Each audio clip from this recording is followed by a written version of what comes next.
გამარჯობათ მეგობრებო. დღეს მინდა წარმოგიდგინოთ M კვადრატის ცხოვრებისეული მოკლე ეტაპი და გზა, რომელსაც ეს ბრენდი გადის და რა თქმა უნდა, როგორც ყველა ბრენდი, ისევე როგორც ჩვენ, ის არის გზაში. და დაგანახოთ, გაგაცნოთ ის სამუშაოები, რომელიც ჩვენ წარმართეთ ბრენდის ტრანსფორმაციის ეტაპზე. მანამდე გაგეცნობით, მე ვარ ირინა დუმბაძე. ამ სფეროში ვარ დაახლოებით 2002 წლიდან. დამეთანხმებით, რომ ეს არის საკმაოდ დიდი დრო და ძალიან მოხარული ვარ, რომ სულ მცირე აქტივობებიდან დაწყებული დღეს უკვე ისე წარიმართა ეს სფერო, რომ ჩვენ ციფრულ მარკეტინგზე ვსაუბრობთ. ცოტა რამეს გეტყვით ჩემი და თვითონ კომპანიის ურთიერთობაზე, როდესაც შემომთავაზეს ამ ბრენდთან მუშაობა, რა თქმა უნდა, მე ბევრი რამე ვიცოდი მის შესახებ, ეს იყო მაღალი კაპიტალის მქონე ბრენდი, თავისი დიდი აქტივებით. და შესაბამისად, რა თქმა უნდა, დიდი სურვილი მქონდა მასთან ურთიერთობა, მაგრამ რადგანაც ბოლო 6 წლის მანძილზე ვიყავი საკონსულტაციო ბიზნესში და გარკვეულწილად მე თვითონ გეგმავდი ჩემ რეჟიმს და ასე ვთქვათ ცხოვრებას, ჩემთვის გაბედულების ნაწილი გახდა ის, რომ ჩვეულებრივი რუტინა დამენგრია და გადავსულიყავი კორპორაციულ სამყაროში და სიმართლე რო გითხრათ, ამ ჩემი კომფორტის ზონიდან ყველაზე მეტად არ მინდოდა გამოსვლა კორპორაციული ჩარჩოს მორგების გამო. მაგრამ იმ ადამიანებმა, რომლებმაც ეს შემოთავაზება გამიკეთეს, კარგად იცოდნენ და თვითონ ისინი ღრმად ერკვეოდნენ, რომ ბრენდი და ზუსტად ბრენდის დეპარტამენტი არის ერთ-ერთი ის მიმართულება, რომელიც განსაზღვრავს რამხელა უნდა იყოს ეს კორპორაციული ჩარჩო და ეს უნდა იყოს ჩარჩოსავით კომპანიაში, თუ უბრალოდ ის მართლაც უნდა განსაზღვრავდეს ადამიანებს შორის ეკოლოგიურ ურთიერთობებს. და მოხდა ისე, რომ რა თქმა უნდა, მე დავთანხმდი ამ პოზიციაზე და ეს არის ეტაპი დაახლოებით 2021 წელი, ტრანსფორმაციული, რადგან კორონავირუსი სრულდება და კომპანიის ცხოვრებაში ახალი ეტაპია, ასევე ტრანსფორმაციული, რადგანაც მოდის ახალი მენეჯმენტი და მოგეხსენებათ, ახალ მენეჯმენტს ყოველთვის აქვს ახალი ხედვები და მათ შორის ეს ხედვები არამხოლოდ ბიზნეს და ფინანსებს და განვითარებას ეხება, არამედ ეხება ბრენდს და მის ხედვას მომავალში. ჩემი ამოცანა ძირითადად 3 ნაწილისგან შედგებოდა, როგორც აქ მეტაფორულად მოვიტან, ეს იყო ცხოვრება, ეს იყო გაბედვა და განვითარება და ცხოვრება როგორც მიმდინარე მყისიერი გადაწყვეტილებები, მყისიერი ტაქტიკური გეგმების შექმნა და შესრულება იმისათვის, რომ ბრენდს არ დაეკარგა ლიდერობა და ლიდერობის არ დაკარგვა, იცით, რომ ნიშნავს top of mind-ის ცნობადობის მხარდაჭერას, პოზიციონირების მხარდაჭერას და გაყიდვების, რა თქმა უნდა, გაძლიერებას. ეს იყო ჩვენი პირველი ამოცანა. მეორე ამოცანა იყო გაბედვა და გასაბედი იყო ის, რომ 15 წლიან ბრენდის პლატფორმას მოვკიდეთ ჩვენ ხელი და იცხოვრე უკეთესად, შევცვალეთ და გარდავქმენით და ახალი დაპირება შემოვიტანეთ ბაზარზე, თუმცა მინდა ვთქვა, რომ ჩვენიც განვავითარეთ და აი ამ განვითარებაში დავინახეთ სრული პროგრესი აი ამ ბრენდისთვის და რა თქმა უნდა, ეს ცვლილება პირველ რიგში უნდა ყოფილიყო მისაღები შიგნით ორგანიზაციაში და თანამშრომლებისთვის, რომლებიც კომფორტის ზონაში იყვნენ ამ შეტყობინებებთან და რა თქმა უნდა, გარეთაც და მესამე ეტაპი განვითარება, რომელშიც ჩვენ ვართ მუდმივად, ეს არის ის, რომ შენ სიტყვაზე ვამბობ, შეასრულებ და დაგეგმავ შექმნი ბრენდის განვითარების დოკუმენტს, სტრატეგიულ პლატფორმას და შემდეგ იწყებ მის ინტეგრაციას და მის დეტალებში დატანას. რეალურად მარკეტინგი და PR-ის მიმართულება იქნება ეს ციფრული თუ იქნება არაციფრული მარკეტინგი, ბრენდის მხოლოდ ბოლოსაფეხურია და რეალურად ბრენდი ინერგება მანამდე ორგანიზაციაში, ოპერაციულ სისტემებში, კორპორაციულ კულტურაში, პროდუქტში და შემდეგ გადის უკვე შემდეგ კომპანია უკვე ამბობს იმის შესახებ, რომ აი ეს გააკეთა მარკეტინგის არხებით და სხვადასხვა მსგავსი ტიპის customer experience იქნება ეს თუ მიმართულებები. დავიწყოთ ცოტა რამეს გეტყვით აი ამ ცხოვრების შესახებ, რომელიც ცალკე წამოვიღე, ანუ მყისიერი გადაწყვეტილებების შესახებ, რადგან ჩვენ გაციფრულებას ვეხებით, რა იყო ყველაზე დიდი ამოცანა კომპანიაში ამ მიმართულებით, ჩვენ ბრენდის ქვეშ გავაერთიანეთ სხვადასხვა განყოფილებები და მოგეხსენებათ, რომ კორონას პერიოდმა ძალიან სწრაფად და სწრაფი ტემპით წაიყვანა წინ გაციფრულების საკითხი და პროგრესი და ჩვენ შევქმნით ციფრული მიმართულება და გუნდის ტრანსფორმაცია ფაქტურად მოხდა გაციფრულების მიმართულებით და ჩვენ მოვიწვიეთ ჩვენთან აი ამ სამიტის ერთ-ერთი დამფუძნებელი ალექსანდრე ჩომახიძე და ბედნიერები ვართ, რომ ის მუშაობს ჩვენთან ერთად აი ამ მიმართულებაში. ძალიან მნიშვნელოვანი პოზიცია იყო ასევე ახალი, რომ ჩვენ მოვიყვანეთ ანალიტიკოსი, ბევრი მარკეტინგის ჯგუფში შიგნით არ ყავთ ანალიტიკოსი, თუმცა დატაზე დაფუძნებული გადაწყვეტილებები არის დეველოპმენტში ყველაზე სწორი და სხვა კომპანიებშიც და ერთმანეთთან ესე გადავაბით კონტენტი, ანალიტიკა და ციფრული, ასე ვთქვათ, მარკეტინგის, აი ეს ტარგეტინგის ნაწილი და ქონდა საოცარი შედეგი, სადღაც 3 თვეში, იმიტომ რომ თუ მანამდე ბინა იყიდებოდა სადღაც 25 თვეში, უკვე 3 თვის მერე დაიწყო გაყიდვებმა ზრდა დაახლოებით 80-100 ბინის გაყიდვა გახდა შესაძლებელი და დამეთანხმებით, რომ ეს იყო ძალიან თვალსაჩინო და საინტერესო შედეგი, რომელიც გაციფრულებამ და ანალიტიკამ გამოიწვია. აი ამ ჩვენი, რა თქმა უნდა, შედეგის პარალელურად უფრო მეტი ამბიცია მოგვეცა და უფრო მეტი ენერგია იმისათვის, რომ დაგვეწყო ჩვენ გაბედულ პროექტზე ფიქრი და დაგვეწყო შემუშავება ბრენდის განვითარების პლატფორმის. პირველი რაც გავაკეთეთ, რა თქმა უნდა, ვიკლიეთ. და აღმოვაჩინეთ, რომ ბრენდის ფასნამატი, იმიტომ რომ ბრენდი რა არის რეალურად, ბრენდს ვქნით, იმიტომ რომ მას ჰქონდეს რაღაცა value, ხო? და ეს value იყოს კონკრეტულ ციფრებში ასახული. ჩვენ ვიკვლია და ჩვენი ბრენდის ფასნამატი აღმოჩნდა $400 კვადრატულ მეტრზე. ანუ ეს რას ნიშნავს, რომ ჩვენს გვერდით სამშენებლო კომპანია, რომელიც არის სახლის გარეშე არაბრენდირებული, ყიდდა $400 ნაკლებად კვადრატულ მეტრს, ვიდრე M კვადრატი. ეს ნიშნავდა, რომ ჩვენი ბრენდის ფასეულობა იყო კვადრატულ მეტრში $400, რომელიც ასევე ვიკვლიათ შედგებოდა შემდეგი კომპონენტებისგან. ეს იყო სანდოობა, მას დამატებული პრესტიჟულობა, დამატებული კომფორტულობა და მუშაობა გრძელ ვადაში. მუშაობა გრძელ ვადაში დეველოპერული კომპანიებისთვის ნიშნავს იმას, რომ შენ არ გამოდიხარ ბიზნესიდან, რჩები სერვისში და მუდმივად ანახლებ შენს აშენებულ პროექტებს, რაც აი ეს განახლება ზუსტად იწვევს იმას, რომ უძრავ ქონებას არ უვარდება ფასი და პირიქით ის შემდგომ უფრო შეიძლება მეტ ფასადაც გაიყიდოს და არის საინვესტიციოდ საინტერესო. მას მერე რაც გავარკვიეთ, რაზე იდგა ჩვენი ბრენდის ფასეულობა, დავიწყეთ ძალიან ახლოს შესწავლა ჩვენი სამიზნე სეგმენტის. ჩვენი სამიზნე სეგმენტი ვინ არის და ვინ იყო? ეს არის ფაქტიურად ჩვენი ეკონომიკის ხერხემალი, ხო? ის ადამიანები, ვინც მუდმივ მუშაობაში არიან, მუდმივად სხვაზე ზრუნვაში არიან. ეს არის სადღაც საშუალო მაღალი და მაღალს პლუს ესე ვაფორმირებთ ხოლმე სეგმენტ შემოსავლების ადამიანები. და ყველაზე საინტერესო იყო არა მხოლოდ ამ ადამიანების ქცევის შესწავლა, სად დადიან, რას უყურებენ, რა შვებიან, იყენებენ თუ არა ციფრულ მედიას, არამედ ჩვენთვის ყველაზე საინტერესო იყო ამ ადამიანების დეფიციტების და შიშების შესწავლა.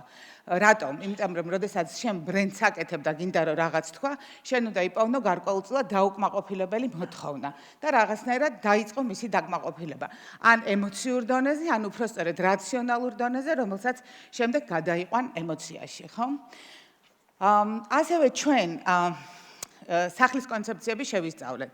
რა თქმა უნდა, სახლის კონცეფცია არ იცვლება ხშირად, ეს მყარი აღქმები არის, ხო, ადამიანების მიერ საცხოვრებელი სივრცეების, თუმცა რახან კორონა ახალი დასრულებული იყო, ჩვენ გვაინტერესებდა რამე სიახლე ხო არ იყო ამ მიმართულებით და სადღაც 5 კონცეფცია გამოვკვეთეთ, ხუთი იდეა, რაც იზიდავდა ადამიანებს და როგორც აღიქვავდნენ ისინი სახლებს და რა თქმა უნდა, ვიკულიათ ძალიან ღრმად ჩვენი საკუთარი ბრენდის აღქმა, კონკურენტები და ის პოზიციონირების რუკები იცით, სადაც უნდა დავაგდეს მერე კომპანიები, ვისთან არის ახლოს, რა აქვთ მათ საერთო, ზუსტად იმიტომ, რომ მერე ბრენდის პლატფორმაში მკვეთრად მოხდეს მათგან დიფერენცირება და აი ამ განსხვავების შექმნა. მოკლედ საკმაოდ დიდი პროცესი იყო.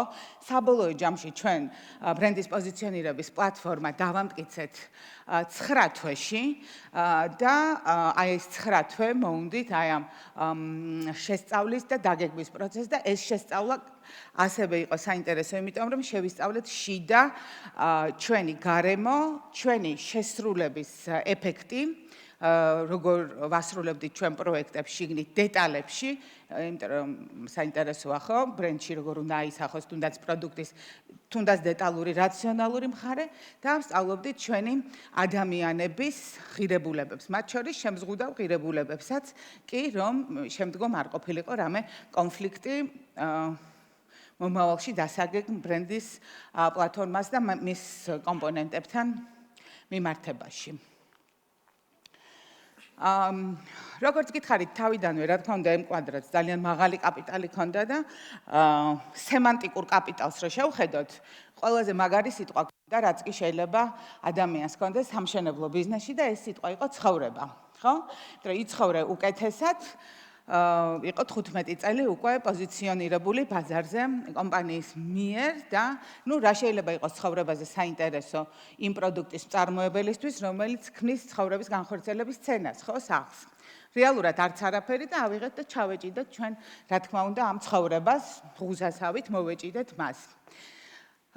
და დავიწყეთ ჩვენ გაანალიზებულ უამრავ მასალაში და უამრავ ინსაიტში და ასევე ჩვენს მიერ ჩვენივე გაანალიზებულ პროდუქტში და სერვისში ემოციური და რაციონალური ბენეფიტების დადარება ცხოვრებასთან და ჩაღრმავება იმაში, თუ როგორი ცხოვრება სურდა ჩვენს მომხმარებელს, არსებულს და პოტენციურს, შეგვეძლო თუ არა ჩვენ ამ ცხოვრებასთან ქონოდა რაიმე კავშირი და რა იყო, როგორც თქვი, შიში და დეფიციტი, რაც მათ ასე ვთქვათ, აი ამ თანამედროვე სტილში მყოფ სეგმენტს გამოარჩევდა და ჩვენ ნახეთ ეს დეფიციტი და ეს შიში და ეს იყო სხვაზე მზრუნველი და მუდმივად გზაში მყოფი სეგმენტის შიში საკუთარი თავის გამოტოვების. შიში იმის, რომ ადამიანი შეიძლება აი ამ ყოველდღიური რუტინიდან გამომდინარე ვერ დაუახლოვდეს თავის თავს, ვერ ამოიცნოს თავისი რეალური სურვილები და ვერასოდეს დიდი ხნის მანძილზე ვერ იცხოვროს თავისი ცხოვრებით. სწორედ ეს მაღალ გადამხდელი სეგმენტი, მე არ ვამბობ სეგმენტი, რომელსაც აქვს ძალიან მაღალი შემოსავლები, იმიტომ რომ იმ სეგმენტში ადამიანები საკუთარ თავს უფრო უსმენენ, არამედ ის სეგმენტი, რომელიც ჩვენ გვაინტერესებდა, არსებობდა აი ამ ცხოვრებისეული შიშით. იყო თუ არა ეს შიში და მოთხოვნა დაუკმაყოფილებელი, მოთხოვნა, რასაც ჩვენ ვეძახით ბაზარზე. რა თქმა უნდა იყო. იყო ეს ოღონდ მენტალურად, ემოციურად დაუკმაყოფილებელი მოთხოვნა იყო. და ჩვენ დავსვით კითხვა, შეგვეძლო თუ არა ჩვენ გამოგვეყენებინა ჩვენი სივრცეები აი ამ მოთხოვნის დაკმაყოფილების ინსტრუმენტებად. და როდესაც ჩვენ გაანალიზებული ქონდა და გავიაზრეთ ხელმეორედ ჩვენი პროდუქტი, სერვისი და ის ხედვა, რის ჩამოყალიბებასაც და განვითარებასაც ვაპირებდით მომავალში, ასევე გავაანალიზეთ ჩვენი პროექტები, რომელიც ჰქონდა და რომლებსაც სტარტავდით მომავალში, გადავწყვეტეთ, რომ კი, ჩვენ გვქონდა ხელში ის პროდუქტი და სერვისი, რომელსაც შეეძლო გაადვილება ადამიანების ცხოვრების, იმისათვის, რომ მათ რა ექნათ, ეცხოვრათ საკუთარი ცხოვრებით. და ჩვენ შევთავაზეთ ადამიანებს ასეთი ფრაზა, იცხოვრე ისე, როგორც არავის უცხოვრია. თავიდან მენეჯმენტისთვისაც კი ცოტა გაურკვეველი იყო ეს, რომ რას ნიშნავს ვიცხოვრე ისე, როგორც არავის უცხოვრია, მაგრამ თუ ჩვენ ჩაუკვირდებით, ჩვენ ვნახავთ, რომ ჩვენ ყოველდღე ვფიქრობთ ისე, როგორც არავინ, ვცხოვრობთ ისე, როგორც არავინ. და ამიტომ როგორ უნდა ვიცხოვროთ ისე როგორც არავის უცხოვრია, როგორ და საკუთარი ცხოვრებით. და ეს იყო ის, რაც ჩვენ შევთავაზეთ ბაზარს და სად ვიცხოვროთ ასეთი საკუთარი ცხოვრებით და ჩვენს სივრცეებში. ჩვენ რა ვქენით? ჩვენ ფაქტიურად ამ ჩვენი პლატფორმით ინდივიდი და ადამიანი დავაყენეთ ჩვენი ბრენდის ცენტრში და არა ოჯახი, როგორც თუნდაც აკეთებდა ჩვენი ძლიერი კონკურენტი, ხო? და შემოვიტანეთ ინდივიდუალიზმი და ვთქვით, რომ ის საერთოდ ყველა ადამიანი არის შეუცვლელი, ხო? აი ეს ფრაზა ხო იცით, რომ შეუცვლელი ადამიანები არ არსებობს. ჩვენ შევეწინააღმდეგეთ ამითი ამ ფრაზას და ვთქვით, რომ ნებისმიერი ადამიანი არის შეუცვლელი ჩვენთვის. და ჩვენი რეალურად ბრენდის არსი, აი იმ ფრაზიდან რაც უკვე გითხარით, გავიდა საკუთარი თავის გაცნობიერებაზე, რეალიზაციაზე და საკუთარი შინაგანი მეს გამონ თავისუფლებაზე. ბრენდი ხო რა არის? ბრენდი არ ყიდის ხო მხოლოდ პროდუქტს, ბრენდი ყიდის ფილოსოფიას, რომელსაც უსადაგებს შემდეგ პროდუქტს ან ამოდის იმ პროდუქტიდან, რომ გაყიდოს ეს ფილოსოფია საბოლოო ჯამში. და ჩვენ შევქმნით შემდეგ მისია, რომელიც ესე ჟღერს, რომ შევქმნათ და განვავითაროთ ისეთი თანამედროვე სივრცეები და ადგილები, რომლებიც ადამიანებს დააკავშირებს საკუთარ თავთან, ოჯახის წევრებთან, გარემოსთან და მისცემს საშუალებას იცხოვრონ განსაკუთრებულად საკუთარი ცხოვრებით. და შემოვიტანეთ ახალი ღირებულება, რომელიც რა თქმა უნდა ემკვადრაც ჰქონდა, იმიტომ რომ ეს იყო ინოვაციური ბრენდი ბაზარზე და რა თქმა უნდა მას დარჩა ეს ღირებულებები და დაემატა ღირებულება თავისუფლება, რომელიც მეთანხმებით, რომ კორპორაციისთვის არ არის ადვილი ღირებულება, მithumetas დასანერგად, ხო? კორპორაციულ ცხოვრებაში. 2024 წელს, ეს იყო 2022 წელს, ჩვენ დავამატეთ ჩვენს ფრაზას სიტყვა გაბედე. რატომ? იმიტომ რომ იცხოვრე შენი ცხოვრებით არის სათქმელად ადვილი, მაგრამ გასაკეთებლად ძალიან რთული. და ჩვენ ყოველ დღე, ალბათ თითოეულ თქვენგანს, მეც და ყველას გვჭირდება რომ გავუბედოთ. გავუბედოთ ელემენტარული რაღაცები, გავუბედოთ ურთიერთობაში, გავუბედოთ ბოდიშის მოხდა, გავუბედოთ გაცნობიერება, გავუბედოთ ფიქრი, გავუბედოთ გამოხატვა და ნუ იმის გაბედვა რომ შენ გაბედე გადახვიდე თუნდაც ცხოვრებულად, ეს კიდევ უფრო რთული გაბედვა იმასთან დაკავშირებით, რასაც ჩვენ სინამდვილეში ვბედავთ. ეხლა, როდესაც ჩვენ დავამტკიცეთ ძირითადად დადგა დრო, რომ განვითარებაზე გადავსულიყავთ, ეს იყო ერთ-ერთი ყველაზე რთული მომენტი და არის, იმიტომ რომ ჩვენ ახლა როგორც ვთქვით, გზაში ვართ, ანუ ვანვითარებთ ამ ბრენდს და ჩვენ დავიწყეთ იმითი, რომ კორპორაციულ კულტურაში დაგვენერგა თავისუფლება, მაგალითად. კორპორაციულ კულტურაში ხელი შეგვეწყო განვითარებისთვის, კორპორაციულ კულტურაში გადაგვეტანა, თუნდაც იცხოვრე შენი ცხოვრებით და ჩვენ შეგვექმნა ჩვენი ცხოვრების სტილი, რომელიც იქნებოდა ორიგინალური ჩვენი კომპანიისთვის და აი ამას მუდმივად ვაკეთებთ დღესაც. აი მაგალითად ჩვენ დავფიქრდით ესეთ რაღაცაზე, რომ როდესაც კორპორაციულ წვეულებაზე მოსაწვევს ვაწერდით ხოლმე, რომ აი კოქტეილის სტილში შეგვეძლო ჩვენ ამ ღირებულებების მერე მიგვეწერა, არ შეგვეძლო. იმიტომ რომ ჩვენი ღირებულება იყო კორპორაციული და ბრენდის თავისუფლება, მაშინ შენ არა გაქვს უფლება უკარნახო ადამიანს, როგორ მოვიდეს ის, ხო? როგორც უნდა, ისე უნდა მოვიდეს. და აი ამ დეტალებზე გავდივართ, აი დასვენება იქნება ის, გართობა იქნება თუ ჩვენი კორპორაციული ცხოვრების სტილი იქნება, არ არის ადვილი, რა თქმა უნდა, და ეს არის პროცესი, რომელშიც ახლა ჩვენ ვიმყოფებით. მომხმარებლის გამოცდილების კუთხით, იმიტომ რომ მომხმარებლის გამოცდილება არის ბრენდის გამოცდილება იგივე, გაციფრულების მიმართულებით ჩაუშვით აპლიკაცია და დღეს უკვე ტესტავთ აპლიკაციას და დაიწყება ცოტა ხანში მისი უკვე კომუნიკაცია და ეს აპლიკაცია გაკეთდა იმიტომ, რომ ადამიანებს საერთოდ გაციფრულება რა არის, ხო, გაციფრულება უნდა ამარტივებდეს და არ უნდა ართულებდეს, ხო, ცხოვრებას და აი ამ გაციფრულების ხარჯზე ჩვენ ვაძლევთ უფრო მეტ დროს თავისთვის აი ამ გამარტივების გზით. ეს არის ჩვენი ფილოსოფია, როდესაც ჩვენ ვაკეთებთ რაღაცას ინსტრუმენტულს ჩვენი მომხმარებლისთვის. ანუ ძირითადად დროის დაზოგვაზე ვართ ორიენტირებული, რომელიც ეხმაურება ჩვენს სლოგანს. 2022 წელს ჰქონდა პირველი საიმიჯო კამპანია ჩვენ, აი გმირებით, რომელიც გაჩვენეთ. ასევე 2023 წელს აღარ გავაკეთეთ საიმიჯო ახალი კამპანია, არამედ ვიფიქრეთ, რომ მოდი პროდუქტს ემოცია დაუკავშიროთ და მაშინ იყო ჩვენთან ახალი პროდუქტი მთაწმინდის პარკთან საინტერესო საცხოვრებელი კომპლექსი და მისთვის მოვიგონეთ ესეთი შეტყობინება, რომ შორს ხმაურისგან ახლოს საკუთარ თავთან და ის ნამდვილად ის ადგილია, რომელიც ზუსტად იმ გარემოს ქმნის, სადაც ადამიანი შეუძლია თავის ცხოვრებით იცხოვროს და ასევე გავაკეთეთ ამ შემთხვევაში უკვე კომპანია მეტრომ გაგვიკეთა მესიჯბოქსი აუწია ცხოვრებას, რომელიც ჰაილაიტში ცხოვრებას ეხებოდა და ესეც ახალი პროექტი იყო და ეს ორი აბსოლუტურად განსხვავებული რაღაცა იყო. აუწია ცხოვრება, სადაც ადამიანს ტაშის ყვრა ჭირდება, იმიტომ რომ ჯერ მაღლა უნდა ავიდეს კარიერულ კიბეზე თუ თავის ეგოების დაკმაყოფილების მიმართულებაში და იცხოვრებდა შორსხმაურისგან მთაწმინდის ბაღთან. იყო და არის ისეთი პროექტი, რომლის სეგმენტი უკვე დიდი ხანია ტაშდაკრულია, მიღწეული აქვს და ეხა ერთ-ერთი რაც უნდა დაუკავშირდეს თავის თავს, კითხოს რისთვის ცხოვრობს, ნამდვილად იცხოვრა ისე თუ არა, როგორც საჭირო იყო და განავითაროს აი ეს თავისი უკვე კომფორტული გარემო. ასევე ჩვენ დავიწყეთ კოლაბორაციები, რომლებსაც ვაგრძელებთ, მე მგონი დრო გადაცდა ჩემი და აი ეს არის, რა ვიცი, გისურვებდით რომ გაბედოთ და იცხოვროთ თქვენი ცხოვრებით, როგორც ჩემ თავს უსურვებ ყოველთვის. მადლობა.